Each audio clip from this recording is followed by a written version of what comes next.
Start.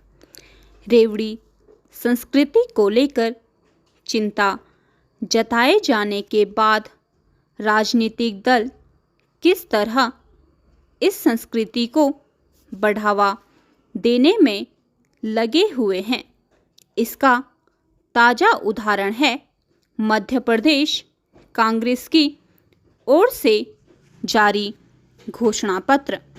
इस घोषणा पत्र में किसानों का कर्ज माफ़ करने के साथ 100 यूनिट तक मुफ्त एवं 200 यूनिट तक आधे मूल्य पर बिजली देने का भी वादा किया गया है। अपने घोषणा पत्र को वचन पत्र की संख्या देने वाली कांग्रेस का एक वादा यह भी है कि वह किसानों का बकाया बिजली बिल माफ़ कर देगी।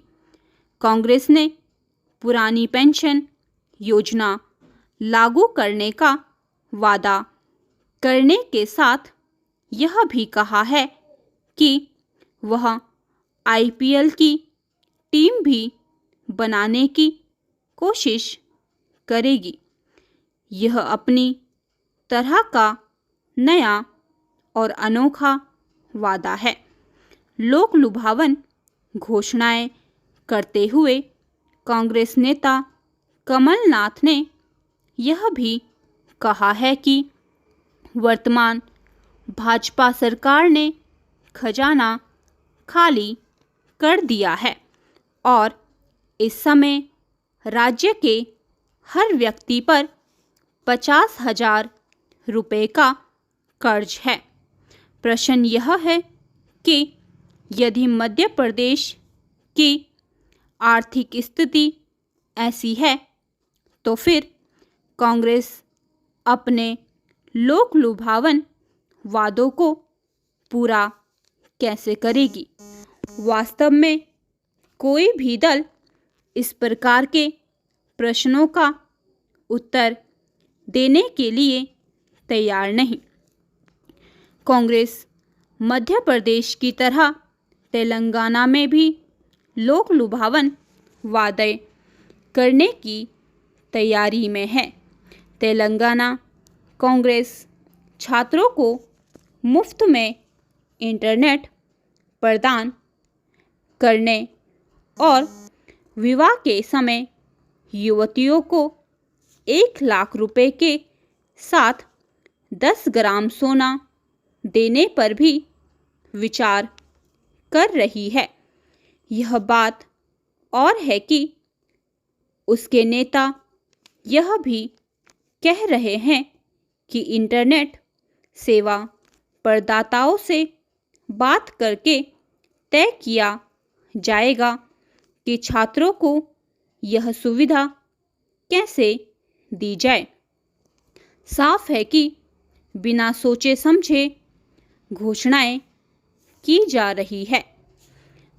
कांग्रेस का घोषणा पत्र आने के पहले तेलंगाना में सत्तारूढ़ भारतीय राष्ट्र समिति यानी बीआरएस ने अपना घोषणा पत्र जारी कर दिया है और उसमें भी कई लोक लुभावन वादे किए गए हैं।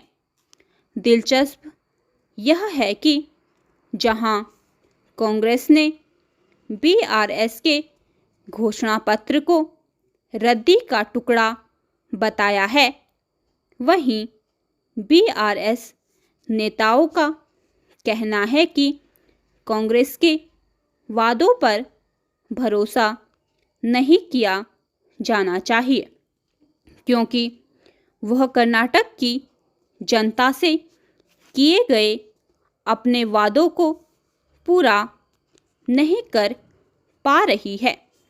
विधानसभा चुनाव वाले अन्य राज्यों में भी राजनीतिक दल लोक लुभावन वादे करे तो हैरानी नहीं, क्योंकि जब एक दल रेवड़ी संस्कृति को बढ़ावा देता है तो दूसरे दल भी ऐसा करने को विवश हो जाते हैं।